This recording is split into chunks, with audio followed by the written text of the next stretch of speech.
Episode mulai dari sini. Ayo yang padet biar gua ngeditnya nggak ini. Dari mana lo? Hah?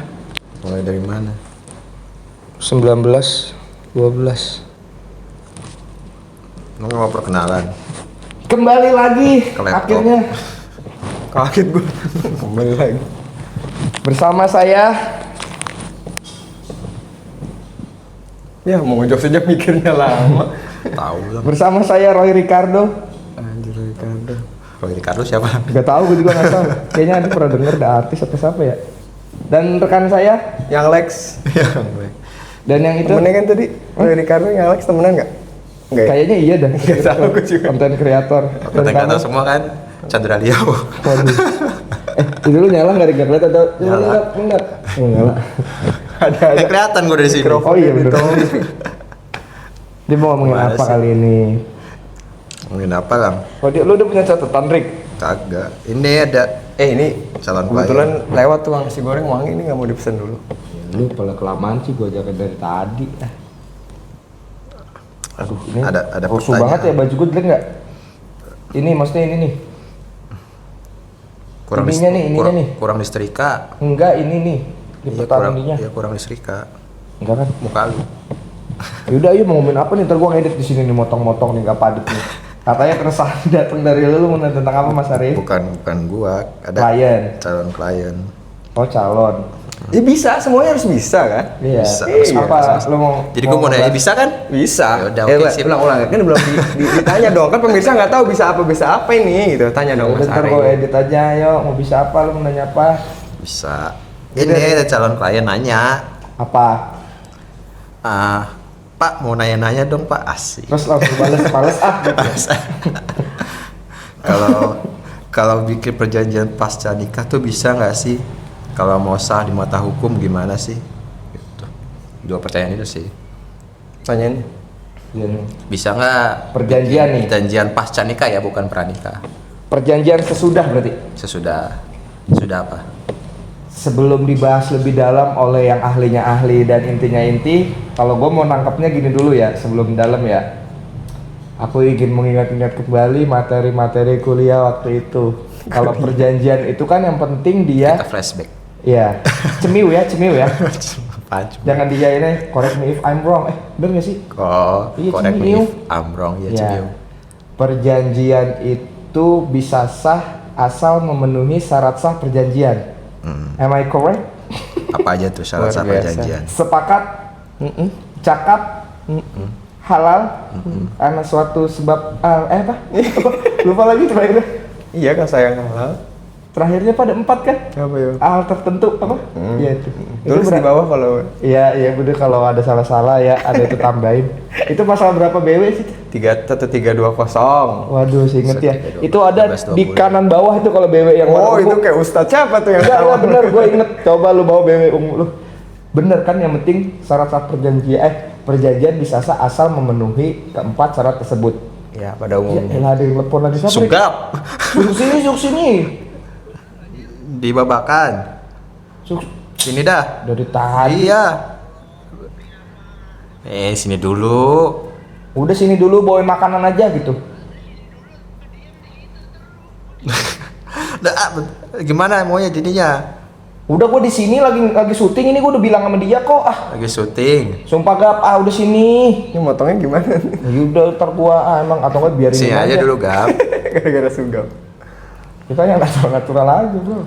Kagak dia juga. Ini juga pada mau cabut habis itu. Cuma ngetek bentar. Di jam berapa ya? Lapar ini. Ya. Di mana dia? Kagak di mana-mana. Paling di kantor. Berisik banget tapi. Elah tadi sampai perjanjian sah ketika memenuhi syarat sah perjanjian kan? Intinya itu betul. kan. Bebas aja berarti perjanjian tuh ya. Nah, bagaimana untuk yang tadi ditanyain apakah bisa? Syarat sahnya tuh ada unsurnya apa aja? Waduh, dia nelfon gua lagi. Ke pause nih, Rik. Coba, Rik. Sialan si Sugap nih. Emang nggak lu matiin itunya mobile data? Iya, Kagak, nggak pause. Enggak. Tapi dia nggak bunyi dia tadi getar kali. Iya, itu kan berarti di 1320 BW kan syarat sah perjanjian tuh ada berapa? 4 ya? 4. ada unsur subjektif sama unsur objektifnya. Oh iya bener, kalau yang tadi gue sebutin tuh unsur apa? Ini mau kuliah bagaimana Nggak, ini? sebelum dalam nih Ya maksudnya. udah tadi unsur subjektif tuh nomor 1 sama nomor 2, salah 3 4 unsur Oh gitu ada itunya. Oke. Ya, kenapa subjektif? Karena subjeknya orangnya yang pertama kan sepakat. Ini subjeknya sepakat nggak nih? Singkat Ya saja. udah. Terus yang kedua cakap. Ya udah tuh. dewasa nggak dia? Oke. Dewasa menurut undang-undang di kita gimana? Dalam keadaan apa? Sehat walafiat, tidak Tidak dibawa tidak bawa pengampuan, lagi waras lah bahasa kita lah. Yang ketiga sama keempat ya tadi objeknya, artinya yang diperjanjikan itu apakah halal menurut peraturan perundang-undangan. Oh di situ ya, iya terus. Dan yang kelima adalah adanya hal-hal tertentu, artinya memang mereka bikin perjanjian untuk suatu hal tertentu gitu diatur di dalam. Selama semua itu terpenuhi, bisa saja ya. Jadi kita ngomongin perjanjian umum kalau itu berarti kan? Iya kan maksud gua sebelum masuk ke yang tadi Arik tanyain. betul. Ini mau refresh Mas Gilang ceritanya. Tuh, jadi maksud gua Iya. perjanjian dulu tuh apa? Nanti mungkin lebih dalam lagi ya nanti. Iya, semester 2 itu kalau di kampus saya itu dulu tuh. Iya, perdata kan itu. Perdata. Oke, tadi pertanyaan Mas Arik bisa Semester 3 ya lupa. pertanyaan Mas Arik bisa nggak diulangi lagi? Kayaknya nyusahin aja. Ya, apa tadi? Iya, pertanyaannya bisa nggak bikin perjanjian pasca nikah, bukan pranikah ini pasca nikah? Pasca nikah tuh Kalau berarti yang sudah ya. Kalau yang nanyanya calon klien harus jawab bisa gitu. Bisa. Bisa terus ya. Bisa diatur. Tapi mohon maaf Mas Arik, ini apakah pertanyaan temannya, pertanyaan pribadi ini? Memang Kayaknya saya sih. Itu pertanyaan pribadi. kalau pribadi yang pernah kan dicekal. Oke, langsung pasca ya. Pasca berarti pos Iya. pos perkawinan. Sorry ini sumpah nih gua potong lagi, maaf banget ajan tuh. Biasanya kan yang udah umum perjanjian pranikah ya. Kalau itu tuh udah lama ya nih kayak. Dari dulu maksudnya yang paling mainstream. Soalnya kalau perjanjian pasca nikah jujur sebagai pribadi diri ini baru-baru mendengar nih gitu. Karena yang gue sering perjanjian sebelum nikah tuh kan yang untuk fungsinya pisah harta dan lain-lain kita bahas nanti selanjutnya. Cuma kalau yang pasca nikah ini gimana? Lu mau ngomongin peraturannya dulu nggak? Diamanatin di mana? Kalau nggak apa-apa juga. Iya. Jadi perjanjian kawin kalau bahasa undang-undangnya itu Oh, diatur iya. di dalam Undang-Undang Nomor 1 Tahun 74 Oke. tentang perkawinan. Pasalnya cari sendiri ya nanti ya. Betul. Jadi perjanjian kawin itu diperkenankan di undang-undang itu memang menyebutkan sebelum perkawinan dilangsungkan. Cuman Oh. dewasa ini Oh awalnya gitu. betul di Undang-Undang 174 Udah lama berarti ya. Iya itu sejak tahun perjanjian 74 kawin dong. sebelum perkawinan dilangsungkan para calon mempelai diperbolehkan untuk membuat perjanjian kawin. Tapi Oke. sekarang dengan adanya putusan Mahkamah Konstitusi nomor 69 garing PUU strip 13 Romawi garing 2015. Yang baru lu buka tadi kan Iya, jujur. baru tadi angka. Jujur. Iya. Tapi itu bener kan yang tadi lu ucap. Bener. Ya kalau ada salah-salah ya mohon maaf. Pokoknya apa Ketik di tadi? bawah. Produknya produk siapa? Ya putusan MK lah. Putusan MK. Ya, yang apa ya namanya? Menguji ketentuan dalam undang-undang perkawinan itu. Artinya sekarang ada perluasan nih dengan adanya putusan MK. Itu kalau nggak salah putusannya walaupun nomornya 2015 ya, tapi diputuskannya tuh kalau nggak salah 2016 atau 2017-nya gitu. Jadi sejak si putusan MK itu dibacakan dan diumumkan, sekarang perjanjian kawin nggak cuma dibuat sebelum perkawinan aja, tapi dalam perkawinan. Jangan pasca perkawinan setelah pernikahan. Takutnya iya. kalau setelah pernikahan Kayak udah bercerai. Oh iya benar. Keliru ya. Dalam perkawinan ya nggak apa-apa sih sebenarnya ini istilah aja gitu. Tapi intinya baik sebelum perkawinan atau selama perkawinan berlangsung, sekarang diperkenankan untuk membuat perjanjian kawin gitu. Itu pertanyaan pertama ya. Terjawab berarti Mas Arek ya. Ya mungkin sorry kalau tadi bilang pasca nikah tuh maksudnya kan Setelah akad. setelah akad Sah, kan oleh titiknya muslim turning ya, pointnya oleh kan iya Nonis maksudnya itu kali. ketika mereka mengikrarkan pernikahan itu maksudnya itu ya. Oke. Berarti pertanyaan pertama Mas Arik sudah bisa terjawab. Bisa nggak? Jawabannya bisa karena ada putusan MK yang barusan tahun 2015 yang diundang. Nomornya tahun 2015 dibacakannya saya lupa. Tolong dikasih tahu di bawah ya. Apa sih guys di bawah ada apa susunya Arik tuh nangkring di situ. Ini kita diupload di mana sih? Ada nggak sih Oh komen-komennya? ya ada, nggak tahu gue mau diupload di Facebook aja, Upload di ini WhatsApp keluarga. upload di komunitas ini. Ya jadi bisa Musang. sekarang diperbolehkan untuk membuat perjanjian kawin baik sebelum perkawinan dilangsungkan ataupun saat perkawinan ataupun dalam perkawinan. Udah pernah dapet itu klien atau Banyak, yang ada. konsul berarti. Ada. Berarti udah banyak setelah peraturan itu dikeluarkan, jadi banyak kali ya. banyak. Dewasa ini.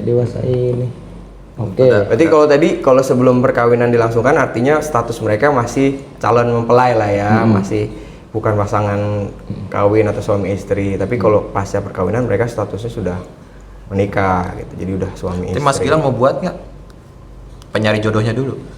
Nanti gua sih ya mau ya pas dalam pernikahan sih paling ngomongin masalah harta ya. Soalnya gua ada harta gua tuh Vario.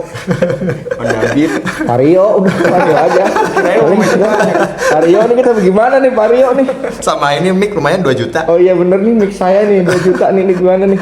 Oke, ini menarik nih. Tadi kan Mas Gilang mau bikinnya perjanjian kawin harta kan? Iya. Nah, memang pada umumnya biasanya kalau orang-orang membuat perjanjian kawin itu akan mengatur mengenai harta perkawinan mereka nanti mau dibuat seperti apa. Tapi tidak serta-merta atau tidak selalu kalau orang bikin perjanjian kawin kontennya itu membahas tentang harta aja. Bisa juga kalau hal-hal lainnya. Memang umumnya itu tadi sih. Kalau perjanjian kawin itu isinya mengatur mengenai harta. Bahasa hukumnya adalah perjanjian kawin tanpa atau di luar persekutuan harta, di luar percampuran harta. Karena di undang-undang kita menganut ketika suami istri pasangan yang sudah menjadi suami istri itu saat itu pula setiap harta yang mereka peroleh, baik itu yang diperoleh suami dari pekerjaannya atau istri dari penghasilan tambahannya gitu kan, itu dianggap harta bersama gitu. Harta together. Harta together. Harta apa sih bahasa Inggrisnya? Kalau kredit ada biasa pasangan satu si wanitanya kredit rumah. Terus ya belum pas saat nikah tuh emang belum lunas, tapi kan dibawa saat pernikahan tuh. Itu hitungnya gimana perhitungan? Nah, itu bawaannya yang bersangkutan berarti kan. Nah, itu sering juga tuh diatur di dalam perjanjian kawin untuk menegaskan hal itu. Jadi di perjanjian kawin dibilang bahwa setiap hutang yang dibawa menjadi tanggung jawab yang berikrar atau buat perjanjian itulah sebelum perjanjian itu dibuat. Ini apa Shopee? Apa? Oh, kalau hutang tadi kalau kredit itu jadi tanggungan. Iya, itu pokoknya bisa diatur semuanya. Oh, iya. Jadi makanya kalau ada pertanyaan ke lain tadi, bisa nggak? Bisa. Ya, jadi ya sementara itu tuh penjelasannya. Iya, tadi perjanjian intinya pasca itu nikah. tidak hanya yang umumnya sih memang itu perjanjian kawin, boleh kita perjanjian kawin di luar persekutuan harta atau di luar percampuran harta. Karena di undang-undang kita menganut ketika seseorang sudah menikah, harta yang mereka peroleh, termasuk hutangnya juga menjadi harta dan tanggungan mereka bersama gitu. 50-50 lah bahasa kerennya. Makanya kalau setelah menikah orang yang tanpa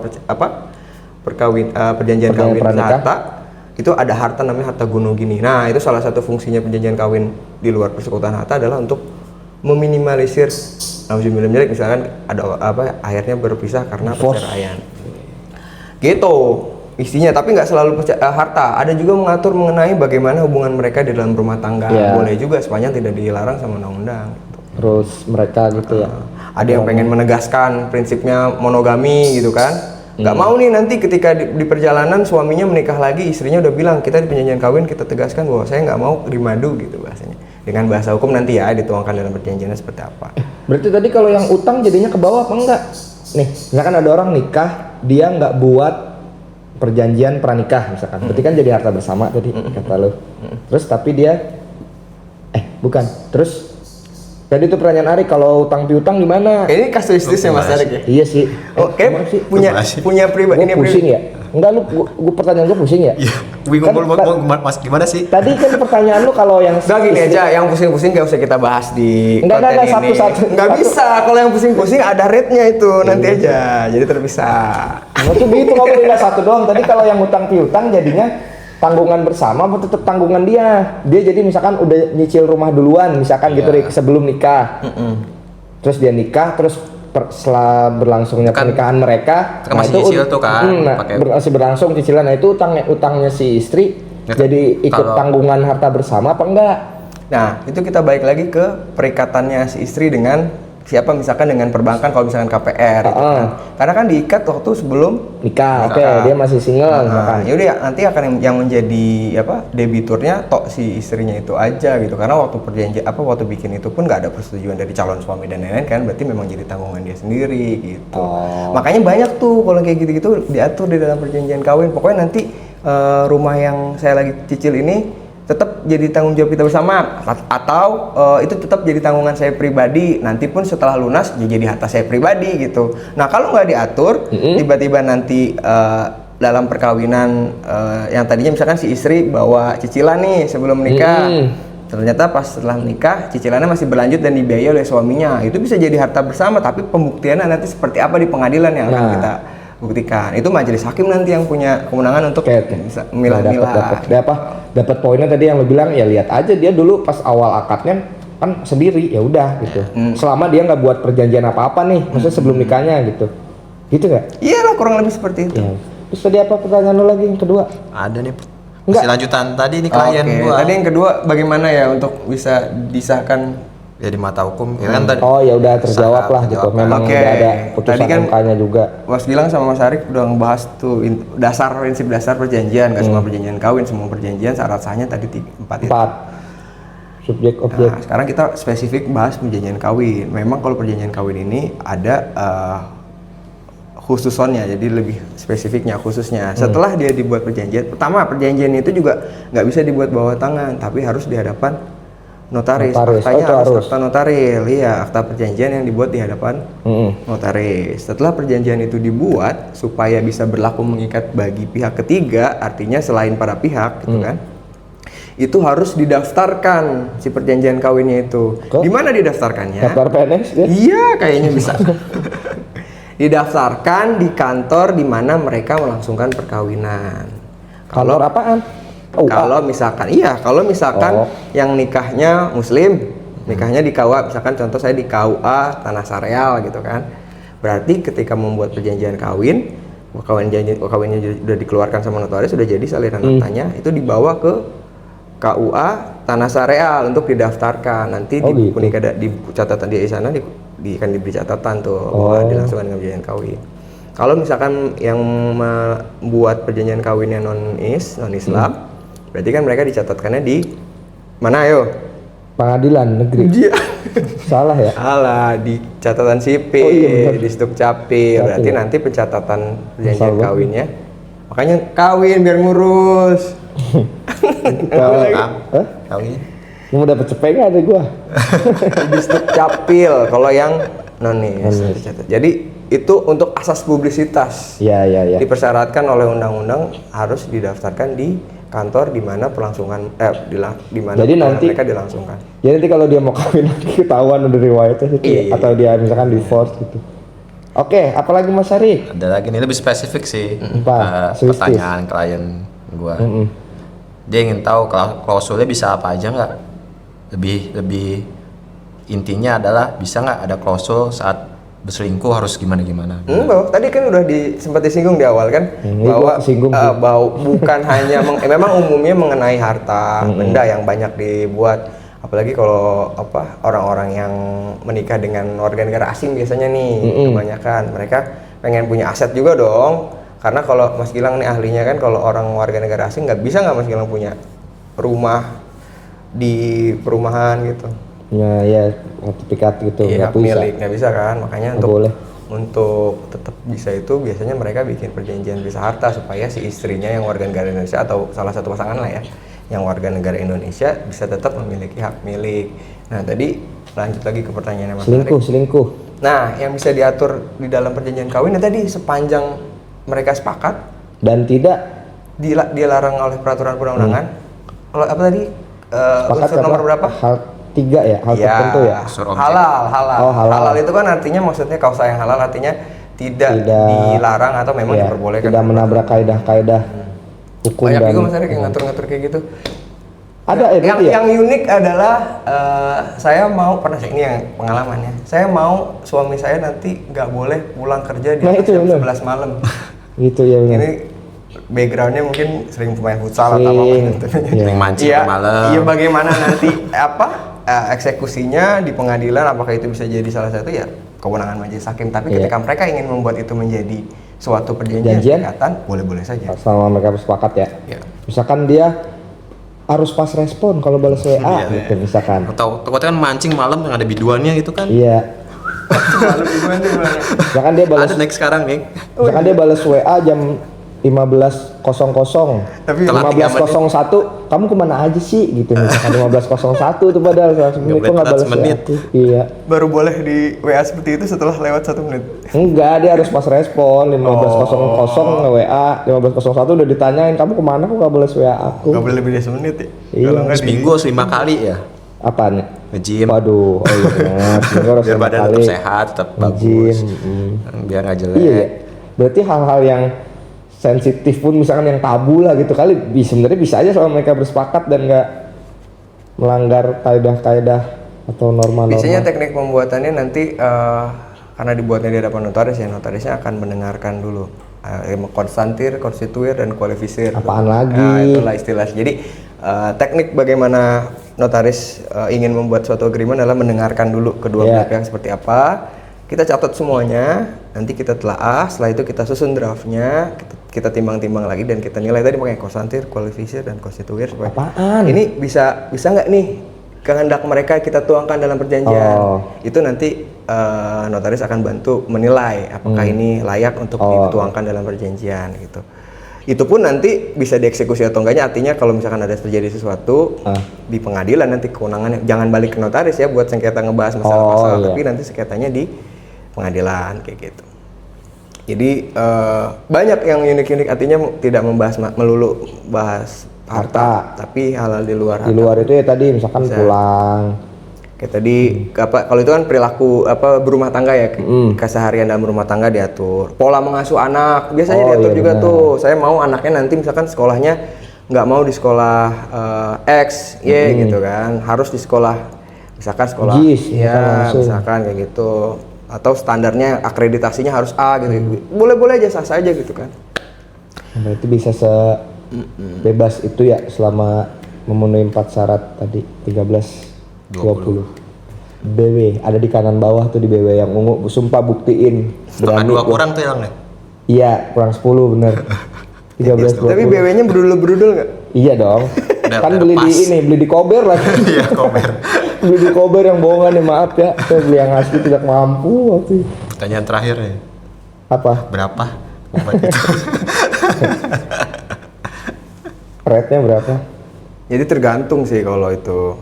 Tadi kalau misalkan Kalau udah gak usah kasih jawaban diplomatis berapa, lu bisikinnya gini ya Marik nih. Misalkan segini. banyak nggak hartanya yang mau dipisahin kalau ngomongin harta ya. Jadi biasanya kalau pembuat honorarium tuh gitu, kalau misalkan ada hartanya bundelnya, misalkan saya mau nyebut harta ini, nyebut ini, apalagi kalau pasca perkawinan tuh misalkan mereka mau misah-misahin gitu kan, bahwa ini sebenarnya harta bawaan saya ini. Nah itu nanti biasanya akan dari situ persentasenya, semakin banyak nanti semakin besar juga nanti bisa berapa persen? Honorariumnya. Nah ini beda-beda tiap notaris. Kita ada patokannya juga sih di undang-undang, jadi bisa dicek di sana. Tapi kalau misalkan nggak ada, sangat variatif juga sih. Nanti pokoknya kalau mau tahu nanti saya bisikin aja deh. Iya, ya udah. Bisikinnya tapi gini lang, bukan gini.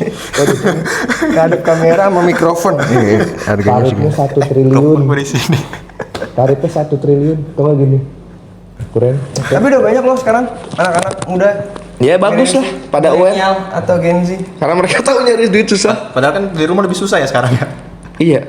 Enggak, itu yang pada buat anak muda perjanjian buat perjanjian gitu. Pada dari mana duitnya? Oh, saya mau dong. Anak-anak muda yang ini loh, pebisnis yang sudah berpenghasilan. Ya gue bisnis biasanya. juga, tapi Mereka pengen supaya nggak keganggu harta pribadinya sama nafkahnya gitu. Iya Karena sih. apa? Konsekuensinya kan bisa gini, misalkan kalau misalkan salah satunya pengusaha nih, dia punya perjanjian atau kontrak kerja dengan pihak ketiga gitu, dengan partnernya atau mitranya untuk usaha. Tiba-tiba one prestasi atau kolaps lah misalkan ya. Akhirnya dibawa ke pengadilan. Nah kalau misalkan itu hartanya tidak dipisahkan, itu bisa sampai ke harta pribadi bersama keluarganya itu. Nah makanya kalau rata-rata memang pengusaha sih yang bikin, tapi ada juga yang non pengusaha yang tetap bikin juga. Jadi supaya mereka mengamankan tidak sampai ke harta bersama kayak gitu.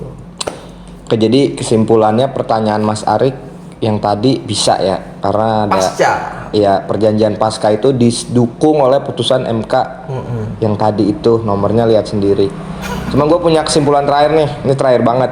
Sebenarnya Rik, kalau kita ngomongin perjanjian ya tadi dibahas kan perjanjian perkawinan ya, mau pra atau pasca. Syaratnya sih satu kalau ngomongin yang masalah harta ya. Iya. Syaratnya sih satu nih yang paling penting. Apa tuh? Punya duitnya dulu.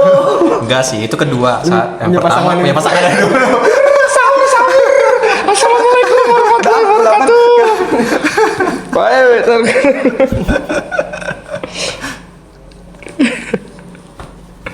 sialan gua kesalip. Bener lagi si Ari gua kepikiran, pak.